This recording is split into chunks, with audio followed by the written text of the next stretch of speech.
बहरहाल आज हम अपना लेक्चर स्टार्ट करते हैं। जिसको कुछ समझ में नहीं आए वो उसी वक्त माइक ऑन करके सवाल कर सकता है। चैट के अंदर क्वेश्चन कर सकते हैं, लेकिन उसके लिए शर्त यही है कि आप लोग सुने, आप लोग समझने की कोशिश करें। ऐसा कभी भी नहीं होता कि आप लोग जो हैं वो सुन रहे हो और आपको कुछ समझ भी ना आए। 100% हो सकता है आप लोगों को 100% समझ में ना आए, लेकिन 50-60% तो आएगा ना। वो उसी वक्त होगा जब आप सुनेंगे। लेकिन अगर आप यहाँ पे ऑन करके गायब हो गए हैं, सो गए हैं, तो यकीनन आपको समझ में नहीं आएगा। वो उस वक्त आपको उस वक्त भी समझ में नहीं आएगा जब मैं क्लास में आपके सामने खड़े होके बोल रही हूँ। ठीक है, तो थोड़ा सा आप अपनी अपनी एफर्ट शो कीजिए। मैं आप लोगों को रिकॉर्डिंग भी दे रही हूँ, मैं आपको लेक्चर भी दे रही हूँ, मैं आपको अभी बार बार पूछ रही हूँ, लेकिन मुझे कोई सवाल नहीं आया। आपने में से किसी ने सीआर के थ्रू भी कोई सवाल नहीं बताया, ना किसी का। मुझे ये नज़र आया है कि किसी ने कोई, जिन लोगों ने जो एब्सेंट थे उन्होंने कोई लेक्चर दोबारा से सुनने की कोशिश की हो। तो फिर आप ये क्लेम कैसे कर सकते हैं कि आपको पिछली क्लास में समझाया हुआ समझ में नहीं आया है।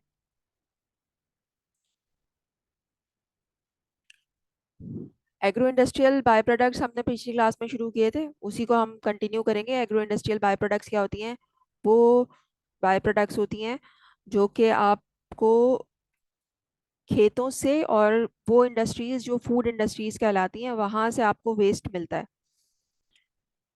इसको हमने बहुत डिटेल में लास्ट वीक पढ़ा था कि एग्रो इंडस्ट्रियल बाय प्रोडक्ट्स के अंदर आपके पास क्या आ जाएगा? ये सारे वेस्ट की टाइप्स आ जाएंगी। क्रॉप रेजिड्यूज, जैसे गंदम की फसल है, उसके अंदर से हम दाने निकाल लेते हैं, बाकी जो पीछे होता है वो वेस्ट होता है। भुट्टा होता है, उसके अंदर से दाने इस्तेमाल होते हैं, बाकी पूरी क्रॉप वेस्ट हो जाती है। जो क्रॉप्स हैं जिन, जैसे आलू है, उसके हम फ्रूट्स को खा रहे होते हैं या उसकी जो स्टेम्स को खा रहे होते हैं, उसके बाद उसका पूरा का पूरा जो पौधा है या पत्ते हैं वो सब बेकार जाते हैं। तो ये सारे क्या सारा क्या है, ये क्रॉप रेजिड्यूज में शामिल होते हैं। इसी तरह जब इंडस्ट्रियल प्रोसेसिंग की बात करते हैं, तो हम जब शुगर इंडस्ट्री है तो वहाँ से शुगर केन बेगास निकलता है। बेकिंग की इंडस्ट्री है, वहाँ से एक्शियल्स निकलते हैं। जूसेस की इंडस्ट्रीज है, वहाँ पे फ्रूट के जूसेस निकलते हैं। या जो जहाँ पे आटा बन रहा है या चावल प्रोसेस हो रहे हैं, वहाँ पे राइस ब्रांद या राइस हस्क निकल रहा होता है। तो ये इंडस्ट्रियल वेस्ट है। लाइव स्टॉक का वेस्ट क्या होता है? वो जानवर जो हम पालते हैं फॉर मीट और for other things like milk और एग्स के लिए, उनका जो है वो सारी मैन्योर, उनकी ड्रॉपिंग्स, ये सारा का सारा लाइफ स्टॉक वेस्ट होता है। और फ्रूट वेस्ट में क्या होता है? वो फ्रूट्स जो मंडी से घर तक खेत से मंडी तक जाने में खराब हो जाते हैं और वो लोग खरीदते नहीं हैं, तो वो आपका फ्रूट वेस्ट होता है। और कुछ फ्रूट्स होते हैं जो बहुत जल्दी खराब हो जाते हैं, उनकी शेल्फ लाइफ बहुत थोड़ी होती है, जैसे टमाटर है, स्ट्रॉबेरीज है। तो उसका एक बहुत बड़ा हिस्सा जो है ना वो वेस्ट हो जाता है। ये तमाम की तमाम चीज़ें जो हैं आप बायोफ्यूल बनाने के लिए इस्तेमाल कर सकते हैं। फिर एग्रो इंडस्ट्रियल बाय प्रोडक्ट्स की जब हम बात करते हैं, तो दो किस्म के हमारे पास फीड स्टॉक आते हैं। वो दो का किस्म के फीड स्टॉक क्या है? एक आपके पास होता है लिग्नो सेलुलोजिक फीड स्टॉक, वो फीड स्टॉक जिसके अंदर लिग्निन और सेलुलोज मौजूद होता है। और दूसरा फीड स्टॉक वो होता है जिसके अंदर स्टार्च मौजूद होता है। इसको हमने पिछले हफ्ते पढ़ लिया था, मैंने आपसे डिस्कस किया था कि लिग्नो सेलुलोजिक फीड स्टॉक में क्या होता है? एग्रीकल्चरल रेजिड्यूज होते हैं। दरख्त जो काटे जाते हैं, उनके पत्ते होते हैं, उनकी तने होते हैं, या कुछ क्रॉप्स होती हैं जिनको आप उगाते ही इसलिए हैं कि आप उनसे क्या करें, एनर्जी प्रोड्यूस करवाएं। ये तमाम की तमाम का जो वेस्ट होता है उसके अंदर आपको लिग्नोसेलुलोजिक फीड स्टॉक या लिग्नोसेलुलोजिक वेस्ट निकल रहा होता है। इसको हमने डिटेल में लास्ट वीक में डिस्कस किया था। फिर मैंने आपसे इसके कंपोनेंट्स डिस्कस किए थे। लिग्नोसेलुलोजिक फीड स्टॉक के तीन मेजर कंपोनेंट होते हैं।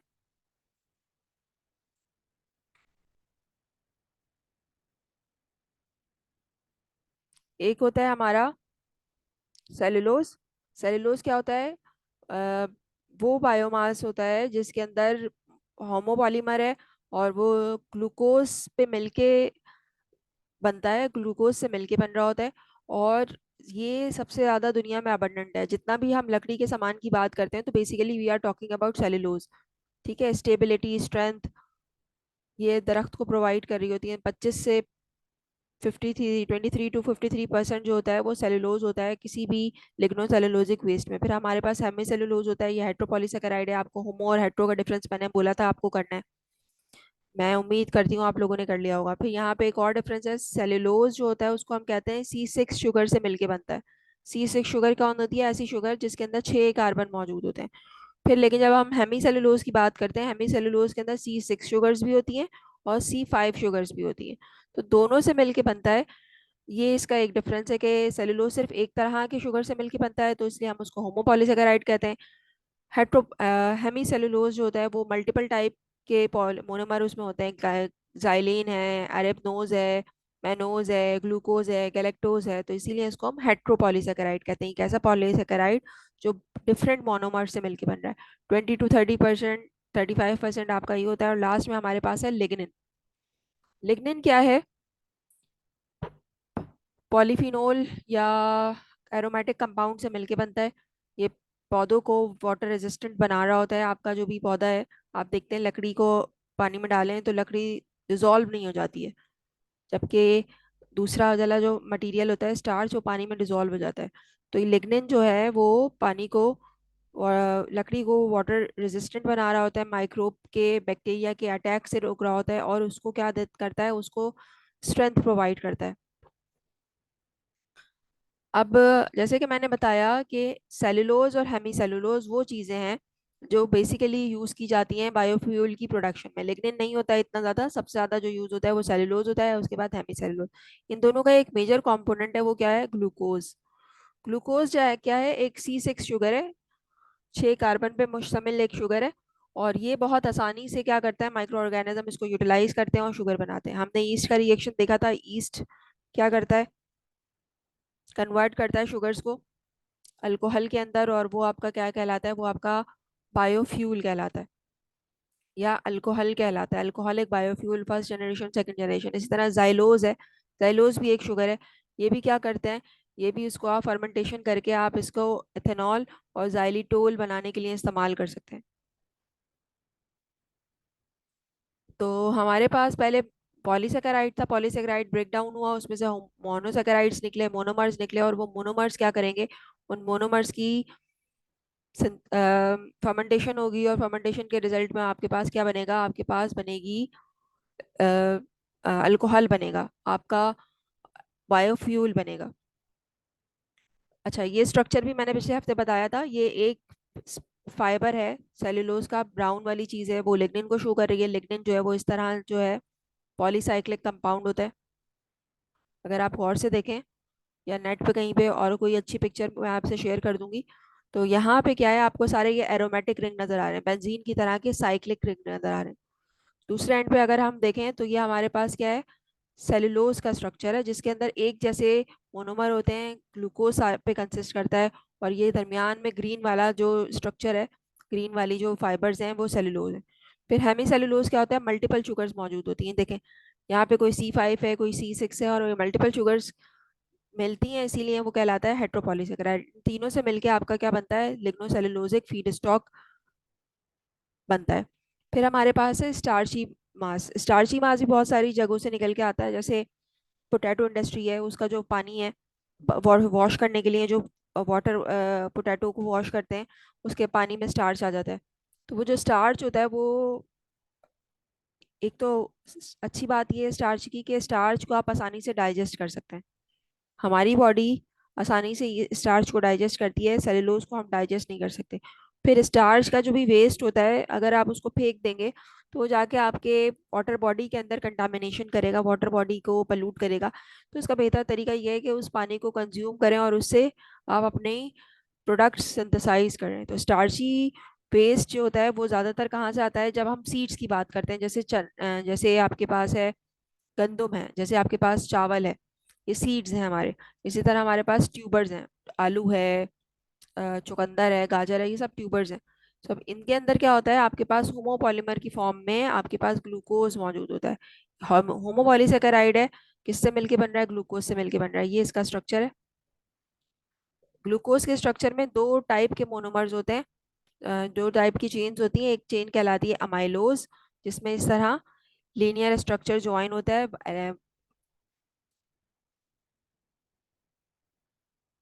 1,4 लिंकेज से, 1,4 ग्लाइकोसाइडिक लिंकेज से। और दूसरा क्या होता है? अमाइलोपेक्टिन होता है, जिसमें 1,4 और 1 6 की लिंकेज मौजूद होती है, ये 1 4 की लिंकेज है। और यहाँ पे क्या हो रहा है, 1 और दूसरे वाले का 6, ये शुगर ज्वाइन करके आपका 1 6 शुगर बना रहे हैं। तो स्टार्च जो है हमारे पास एक बहुत इंपॉर्टेंट सोर्स है, बहुत आसानी से डाइजेस्ट कर सकते हैं, माइक्रो ऑर्गेनिज्म यूटिलाइज कर सकते हैं, तो बहुत आराम से क्या बनाता है, ये फ्यूल बनाने के काम आता है। तो स्टार्च भी हमारे एग्रो इंडस्ट्रियल वेस्ट में मौजूद होता है, और इसको यूज करते हुए क्या बनता है, फ्यूल बनता है। कौन कौन सी ग्रेन्स हैं जिसकी हम बात कर सकते हैं, जैसे barley, corn, rice, soybean, wheat, इन सब की जो सीड्स हैं उनके अंदर क्या होता है, 3 फ्रैक्शंस होते हैं। एक एंडोस्पर्म होता है, दूसरा क्या होता है, जर्म होता है, और तीसरा क्या होता है, ब्रान होता है। एंडोस्पर्म वो पार्ट होता है जिसके अंदर स्टार्च स्टोर होता है। फिर सेकंड पार्ट क्या होता है, जर्म। जर्म के अंदर क्या होता है, जर्म बेसिकली वो एम्ब्रियो होता है जो फर्टिलाइज करके नया पौधा बनाता है। और फिर तीसरा क्या है, सीड के ऊपर जो छिलका होता है, ब्रान, जिसको हम भूसी भी कहते हैं। तो ये 3 कंपोनेंट होते हैं एक चावल के दाने में या एक गंदुम के दाने में। एंडोस्पर्म, जिसके अंदर सारा का सारा स्टार्च मौजूद होता है, ठीक है, जो मोस्टली हम आटा खाते हैं वो आटे में क्या होता है, स्टार्च ही होता है। दूसरी चीज क्या होती है, जर्म होती है। जर्म में क्या होता है, ये वो चीज होती है जो बाद में डेवलप करके प्लांट बनता है, और इसके अंदर प्रोटीन्स, मिनरल्स, ये सब ऑयल्स भी होते हैं। और लास्ट में ये सीड के बाहर एक कोटिंग होती है जिसको हम ब्रान कहते हैं। ये एक्सटर्नल कवर होता है और प्रोटेक्ट करता है एंडोस्पर्म को और जर्म को, और ये तीनों मिलके आपका एक ग्रेन बनाते हैं।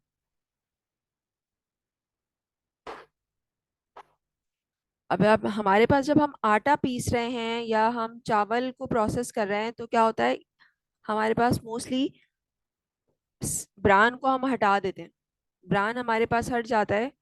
और वो जो ब्रान जो हट जाता है वो और किसी काम नहीं आता सिवाय इसके कि आप उसको जानवरों को खिला दें।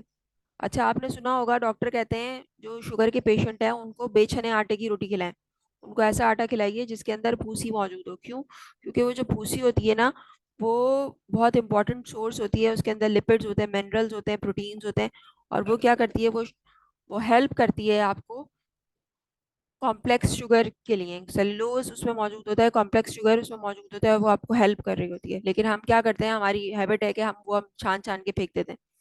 तो ये हमारे पास स्टार्ची मटेरियल का कंटेंट है जिसमें सारी चीज़ें मौजूद होती हैं। और इनके वेस्ट में क्या होता है, ब्रान आ जाता है। जब हम आटा पीस रहे हैं तो वहां से वो भूसी निकल आती है। कॉर्नफ्लावर बन रहा है तो उसके पानी में, या चिप्स बन रही हैं तो उसके पानी के अंदर स्टार्च आ जाता है। तो इन सबको यूज करके हम क्या बना सकते हैं, हम एथेनॉल बना सकते हैं या दूसरी बाय प्रोडक्ट्स बना सकते हैं। यहाँ तक किसी को कुछ समझ में नहीं आया तो वो सवाल कर लें आगे जाने से पहले। अगर किसी को कोई कंफ्यूजन है, किसी को कोई मसला मसाइल है, तो वो अभी पूछ लीजिए।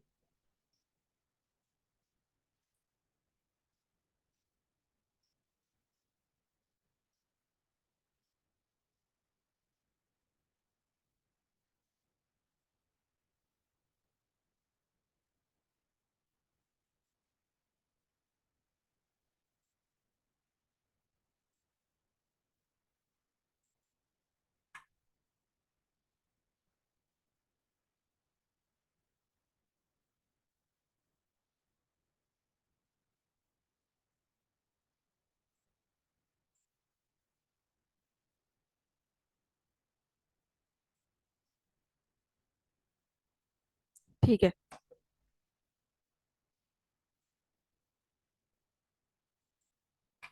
ठीक है जी, तो हमने ये देखा कि खेत से या एग्रो इंडस्ट्रीज से, ज़राई इंडस्ट्रीज से या खेतों से हमारे पास 2 किस्म का वेस्ट जनरेट होता है। एक वो वेस्ट होता है जिसके अंदर लिग्नोसेलुलोज मौजूद होता है, ठीक है। दूसरा वो वेस्ट होता है जिसके अंदर स्टार्च मौजूद होता है। हमने उसके कंपोनेंट्स पढ़े। अब हम ये देखेंगे कि जो हमारा लिग्नोसेलुलोजिक वेस्ट होता है उसको हम कैसे प्रोसेस करते हैं, और प्रोसेस करने के बाद कैसे उसके अंदर से कार्बोहाइड्रेट को रिकवर किया जाता है। तो पिछले हफ्ते भी ये बात हुई थी, पहले मैंने डिस्कस किया होगा, और फर्स्ट क्लास में भी हमने डिस्कस किया था कि लिग्नोसेलुलोजिक वेस्ट जो होता है वो बहुत हार्ड होता है, ठीक है, as compare to starchy material. और लिग्नोसेलुलोज को प्रोसेस करने के लिए आपको क्या करने पड़ते हैं, प्री ट्रीटमेंट करनी पड़ती है। बायोमास क्या है, वो कोई भी चीज़ जिसके अंदर आपके पास, और हाइड्रोकार्बन मौजूद है, प्लांट मटेरियल मौजूद है, वो आपका बायोमास कहलाता है। ठीक है। जो पौधे के पत्ते हैं, तने हैं, लीव्स हैं, ये सारा का सारा बायोमास है। और अब इसको कैसे हम प्रोसेस करेंगे वो हम डिस्कस करेंगे। तो डिफरेंट टाइप की प्री ट्रीटमेंट है। प्री ट्रीटमेंट क्या होती है? बायोफ्यूल बनाने से पहले उनको प्रोसेस किया जाता है। ठीक है। जैसे हम डायरेक्ट खेत से गंदम आती है तो खाते थोड़ी है ना। खेत से जो गंदम होती है पहले वो सफाई होती है, फिर उसको पीसा जाता है, फिर उसका आटा बनता है, आटा बनने के बाद वो हम छानते हैं, उसके बाद हम रोटी बनाते हैं ना।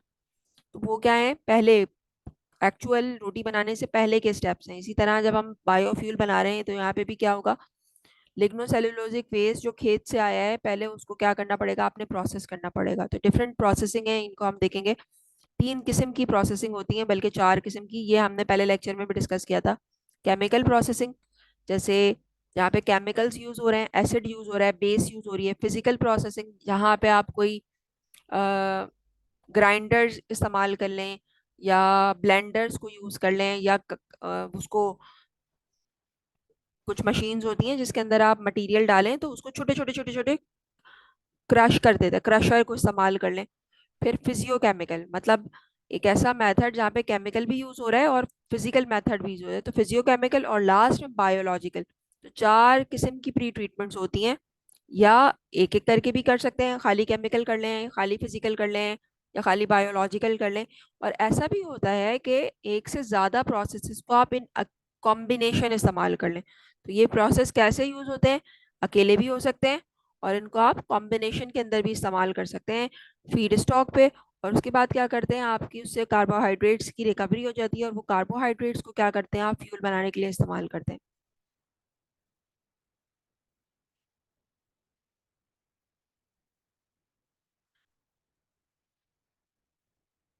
स्टार्ची मटेरियल जो है, स्टार्ची रॉ मटेरियल जो है, उसकी प्री ट्रीटमेंट क्या होती है? बस स्टार्च को हमने हाइड्रोलाइज किया, स्टार्च टूटेगा, स्टार्च को ब्रेक डाउन करवाएं और उसमें से क्या बनेगा, स्टार्च की ब्रेक डाउन से ग्लूकोज और डेक्स्ट्रिन प्रोड्यूस हो जाएगा। लेकिन जब हम लिग्नोसेल्यूलोज की बात करते हैं तो वो बहुत ज़्यादा डीप या कॉम्प्लेक्स प्रोसेस होता है। उसके अंदर एंजाइम्स भी यूज़ हो रहे हैं, केमिकल्स भी यूज़ हो रहे हैं, और उसके बाद क्या करते हैं, आपके पास कार्बोहाइड्रेट का फ्रैक्शन मिल रहा होता है। देन हमारे पास एक और मेथड होता है जो कहलाता है हाइड्रोथर्मल प्री ट्रीटमेंट। हाइड्रो का मतलब होता है पानी, थर्मल का मतलब होता है हीट। हाइड्रोथर्मल प्री ट्रीटमेंट का मतलब क्या होता है, आपने हीट और हाइड्रो यानी कि वाटर या steam, high pressure steam use की जाती है। और वो हाई प्रेशर स्टीम या पानी के थ्रू क्या करते हैं, आप अपनी ट्रीटमेंट करते हैं और आप अपने उन चीज़ों को सॉफ्ट कर लेते हैं। अक्सर आपने देखा होगा कि बहुत सारी ऐसी चीज़ें होती हैं जिनको हम खाना बनाने से पहले स्टीम दे रहे होते हैं। लाइक आपने कुछ फ्राई वगैरह करना है और वो मीट अगर है तो वो देर से गलता है तो हम उसको पहले स्टीम दे लेते हैं। इसी तरह हाइड्रोथर्मल मेथड जो है उसमें हाई हीट की या हाई टेम्परेचर की स्टीम यूज की जाती है, क्योंकि स्टीम के अंदर ये नेचर है स्टीम की, वो बहुत तेजी से पेनिट्रेट करती है। आपने देखा होगा कभी हाथ जल जाए, स्टील लग जाए, या कोई गरम चमचा या तवा या कुछ लग जाए, या फिर आपका हाथ भाप से जल जाए। तो जब हाथ भाप से चलता है ना तो वो ज़्यादा क्या होता है, ज़्यादा तकलीफ देता है एज कम्पेयर टू कि आपका ड्राई बर्न हुआ है, इस्त्री लग गई है या तवा लग गया है या पतीली लग गई है। तो वो जो ड्राई बर्न है वो क्या होता है, वो कम पेन करता है। का पेन तो वो भी करेगा जाहिर है, लेकिन जो स्टीम से या भाप से चलता है ना वो ज़्यादा पेन करता है। इसकी वजह क्या है, फील किया है कभी किसी ने कि हमारा हाथ जब बर्न होता है, हमारा हाथ जब बर्न हो रहा होता है भाप से, तो वो ज़्यादा पेन करता है।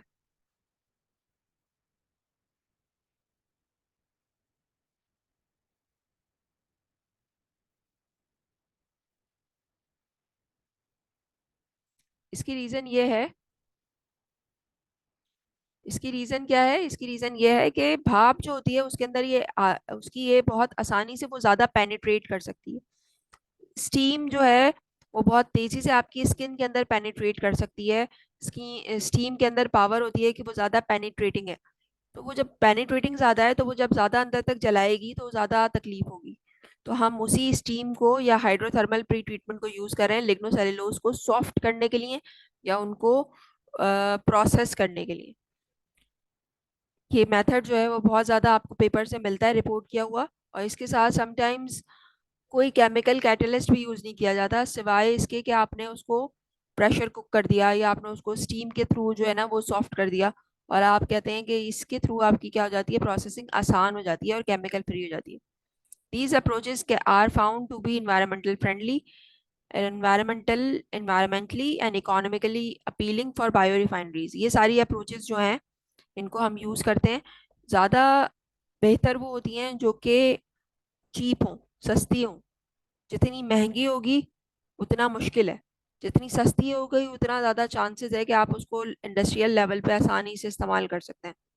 तो हमारे पास क्या होता है कि वो चीज़ें इस्तेमाल करना ज़्यादा फीजिबल होता है जो कि आज सस्ती हो और इन्वायरमेंटल फ्रेंडली हो।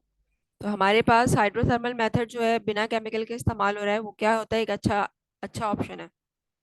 फिर दूसरी जो अगर हम बात करें तो हमारे पास आ जाते हैं केमिकल प्रोसेसिंग। तो अभी केमिकल प्रोसेसिंग में क्या होता है, अभी हम वो देख रहे हैं। केमिकल ट्रीटमेंट्स में आप क्या यूज़ करते हैं, एसिड्स को यूज़ करते हैं या बेसिस या अल्कली को यूज़ करते हैं। एसिड क्या है आपके, H2SO4, HCl, HNO3, H3PO4, sulphuric, hydrochloric, nitric या फॉस्फोरिक एसिड, ये एसिड्स को यूज़ किया जाता है। एसिड बहुत ज़्यादा स्ट्रॉन्ग होते हैं, वो बहुत तेज़ी से क्या कर लेते हैं, डैमेज करते हैं किसी भी चीज़ को। आपने देखा होगा कपड़े पे एसिड लग जाए कभी, कपड़ा गल जाता है। सॉरी। ठीक है। फिर बेसिस हैं, कपड़े जो धो रहे होते हैं समटाइम्स उसके अंदर कास्टिक सोडा यूज किया जाता है। कास्टिक सोडा क्या होता है, बेस होती है, NaOH होती है। एसिड्स या बेसिस को यूज किया जाता है, और ये एसिड या बेसिस जब आप इस्तेमाल करते हैं तो ये क्या करते हैं, आपकी जो लकड़ी है या लिग्नोसेल्यूलोजिक वेस्ट है उसको क्या करते हैं, उसको ब्रेक डाउन करने में, उसको डाइजेस्ट करवाने में मदद दे रहे होते हैं। जब वो ब्रेक डाउन और डाइजेस्ट हो जाएगी तो उसमें से क्या होगा, शुगर्स रिलीज होंगी, और उन शुगर्स पे हम क्या करेंगे, फर्मेंटेशन करेंगे, और फर्मेंटेशन करके बायोफ्यूल बनाएंगे। तो हमारे पास क्या हो गया, हमने देखा कि एक हमारे पास हाइड्रोथर्मल ट्रीटमेंट है जिसमें हम हीट या स्टीम को यूज करते हैं। फिर दूसरा हमारे पास क्या है, केमिकल ट्रीटमेंट की हमने बात कर ली, जहाँ पे आपके क्या हो रहा है, एसिड्स को यूज कर सकते हैं या आप अल्कलाइन ट्रीटमेंट कर सकते हैं। या तो आपके पास क्या होगी, एसिड प्री ट्रीटमेंट हो रही है, या फिर क्या हो रही है आपके पास, बेस को यूज करके ये अल्कलाइन प्री ट्रीटमेंट हो रही है, जहाँ पे बेसिस जैसे sodium hydroxide, potassium hydroxide, calcium hydroxide या लाइम वो यूज किए जाते हैं। चूने का पानी जो होता है वो यूज किया जाता है, और उसको यूज करके किसी भी चीज को या लिग्नोसेल्यूलोज को आपने ब्रेक डाउन करना होता है।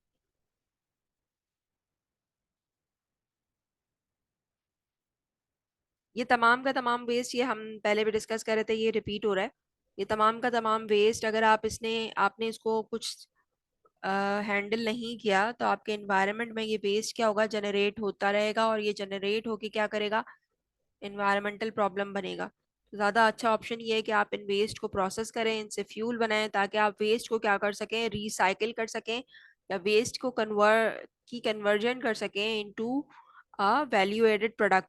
तो हमारे पास क्या स्ट्रेटेजी है, either you are recycling the waste, ठीक है, और you are making waste beneficial. Waste से आपने क्या करा रहे हैं, वेस्ट की कोई वैल्यू नहीं है, जीरो वैल्यू है। आपने उस वैल्यू से बायोफ्यूल बना लिया या आपने पेपर बना लिया, और ये सारी चीजें क्या होंगी, वैलराइजेशन कहलाती हैं। वैलराइजेशन का लफ्ज एक अंग्रेजी का लफ्ज है, इसका मतलब क्या होता है, वैलराइजेशन का मतलब ये है कि आपके पास कोई भी एक चीज है जो कि जिसकी वैल्यू कम है या जिसकी कोई वैल्यू नहीं है। जैसे हमारे घर का जो कचरा है, किचन से जब निकलता है, उसकी कोई वैल्यू नहीं है, लेकिन उसी कचरे को अगर आपने कंपोस्ट बना लिया है तो उसकी क्या हो जाएगी, वैल्यू बढ़ जाएगी। तो वैलराइजेशन क्या होता है कि जीरो वेस्ट, जीरो क्वालिटी या ऐसा वेस्ट जिसकी कोई वैल्यू नहीं है, उसको आप कन्वर्ट कर दें एक हाई क्वालिटी या हाई, एक ऐसी चीज में जिससे आपको ज्यादा पैसे मिल सके, मतलब बिना पैसे खर्च किए आपके पास पैसे आ रहे हैं।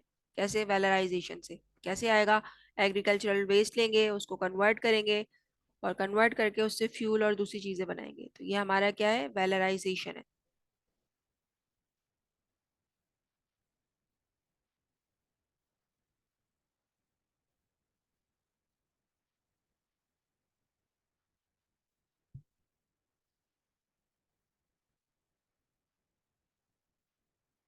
फिर हमारे पास क्या है, बायोकेमिकल या थर्मोकेमिकल प्रोसेसिंग है।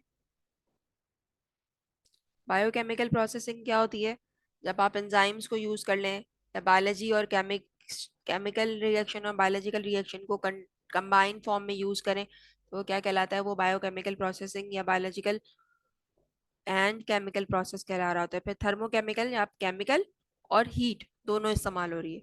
ठीक है। बायोकेमिकल में क्या हो रहा है, आपका कोई एंजाइम या कोई बैक्टीरिया यूज हो रहा है और कोई केमिकल रिएक्शन उसमें हो रहा है। थर्मोकेमिकल में क्या हो रहा है, केमिकल यूज हो रहा है और हीट यूज हो रही है, तो वो आपका थर्मोकेमिकल प्रोसेस है। इनके थ्रू हम यूज कर रहे होते हैं। यहाँ पे क्या हो रहा है, एक ये वो बता रहे हैं, स्टडी को रिपोर्ट कर रहे हैं।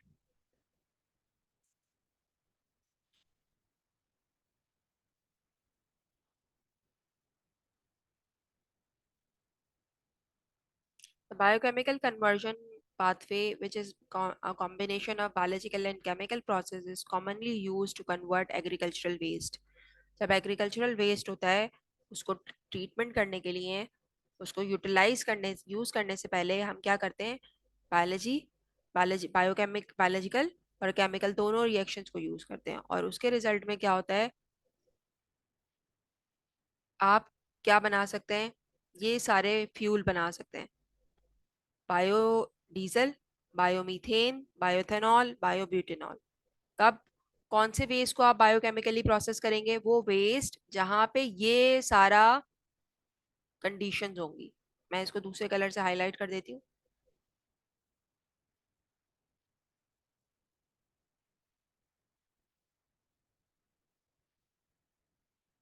क्या कंडीशन होंगी, वो वेस्ट जहाँ पे क्या कंडीशंस हैं,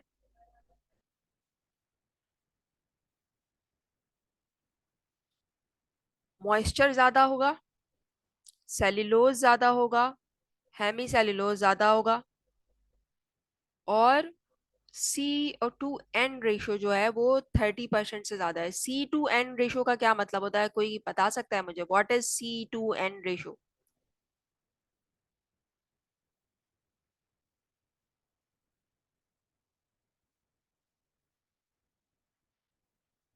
जी, any guesses, what is C/2N ratio?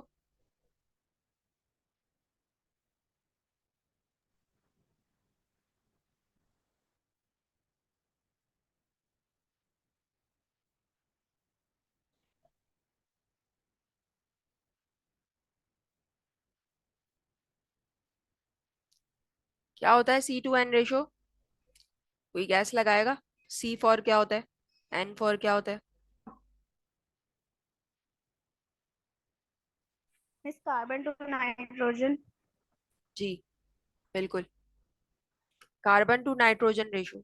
हमारे पौधों में या आपके बॉडी में भी बात करें तो कार्बोहाइड्रेट्स भी मौजूद हैं, और नाइट्रोजन भी मौजूद है। तो C/2N रेशो क्या है, carbon to nitrogen ratio, carbon to nitrogen ratio.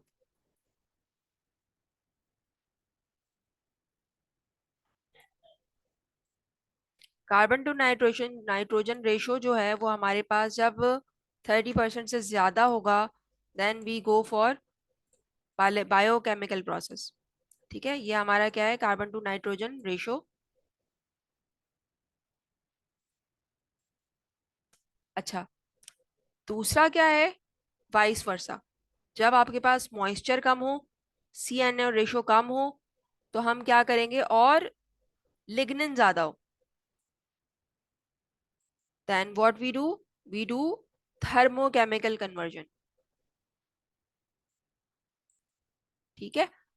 जब लिग्नोसेलुलोज के तीन कंपोनेंट है, लिग्निन, सेलुलोज, हेमी सेलुलोज। जब लिग्निन कम होगा, सेलुलोज हेमी सेलुलोज का ज्यादा होगा, तो हम बायोकेमिकल प्रोसेस करेंगे। लेकिन जब हमारे पास लिग्निन ज्यादा है, बाकी की चीजें कम है, कार्बन टू नाइट्रोजन रेशियो कम है, मॉइस्चर कम है, तो हम क्या करेंगे, थर्मोकेमिकल प्रोसेस करेंगे। समझ आ गई बात? Clear?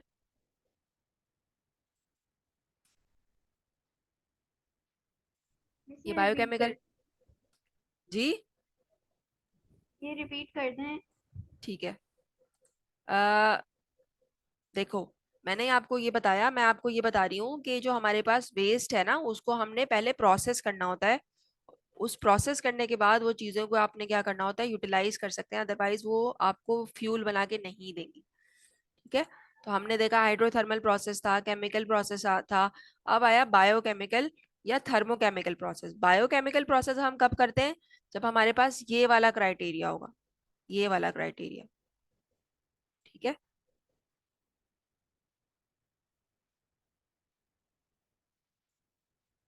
Commonly use to convert agricultural waste, कौन सा एग्रीकल्चरल वेस्ट यूज किया जाएगा, जब मॉइस्चर ज्यादा हो। ठीक है। सेलुलोज और हेमी सेलुलोज ज्यादा हो, और यहाँ पे लिख भी देते हैं लिग्निन कम हो।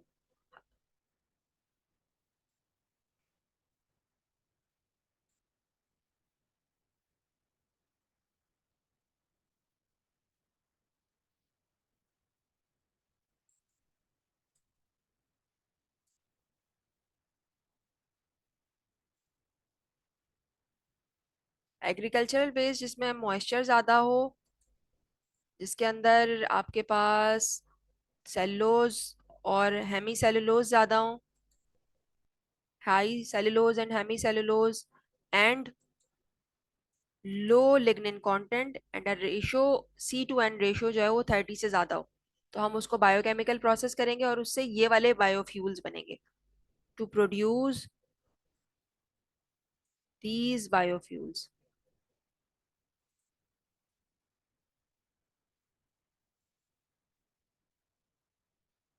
ये टेस्ट किए जाते हैं। आपके पास जब भी कोई वेस्ट आता है ना, तो उसको टेस्ट करते हैं। मॉइस्चर कंटेंट तो बड़ा आसान है। अगर मैं आपको आसान लफ्जों में बोलूं, आपको अगर पता चलाना है कि किसी चीज़ में मॉइस्चर है या नहीं है, तो आप उसको क्या करते हैं, इजी वे में टेस्ट करने के लिए उसका एक छोटा सा पीस लेते हैं और उसको फिल्टर पेपर के बीच में रखकर प्रेस कर दें, और एक खास टाइम के बाद आप निकाल के देखें, तो फिल्टर पेपर पे क्या होता है, अगर पानी का इंप्रेशन आया है, इसका मतलब मॉइस्चर ज़्यादा है, और अगर पानी का इंप्रेशन नहीं आया तो मॉइस्चर कम है। इसी तरह पूरे के पूरे केमिकल टेस्ट किए जाते हैं, जिससे हमें ये पता चलता है सेलुलोज और हेमी सेलुलोज कितना है और लिग्निन कितना है। ठीक है। तो हम पहले टेस्ट करते हैं, और टेस्ट करने के बाद हमें पता चलता है कि किसमें कितना कंटेंट है, and on that basis we do processing, we decide which processing suits best for them. ठीक है जी। अच्छा, रिपीट दोबारा से मैंने कर दिया है कि जब एग्रीकल्चरल वेस्ट में हाई मॉइस्चर होगा, लिग्निन और सेलुलोज ज़्यादा होगा, लिग्निन कम होगा, हेमी सेलुलोज और सेलुलोज ज़्यादा होगा, और CN ज़्यादा होगा, कार्बन टू नाइट्रोजन रेशियो ज़्यादा होगा, तो हम बायोकेमिकल प्रोसेस करेंगे। और जब इसका वाइस वर्सा है, मॉइस्चर कम है, लिग्निन ज़्यादा है, सेलुलोज हेमी सेलुलोज कम है, और C/N कम है, तो हम क्या करेंगे, थर्मोकेमिकल प्रोसेस करेंगे। वाटर इंप्रेशन वाली बात मैंने आपको समझाने के लिए की है। आप फिल्टर पेपर आप सबने देखा होगा, फिल्टर पेपर में क्या होता है। अच्छा, ये टाइम खत्म हो रहा है, नेक्स्ट वाली ज्वाइन करें, उसके बाद बात करते हैं।